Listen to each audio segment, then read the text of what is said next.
உங்களுக்கும் உடல் உஷ்ணமா இருக்கா? குடல்ல புண்ணு இருக்கா? அல்சர் கம்ப்ளைண்ட் அதிகமா இருக்கா?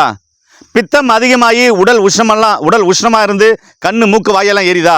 கவலையப்படாதீங்க, உங்களுக்கான தீர்வு எங்க இருக்கு. இதுதான் காணம் வாழை. இங்க பாருங்க, இந்த காணம் வாழை மூலிகை கீரை குழம்பா, அதாவது கீரை சாம்பாரா செஞ்சு சாப்பிடலாம், இல்ல கீரை கூட்டு, கீரை பொரியலா செஞ்சு சாப்பிடலாம்.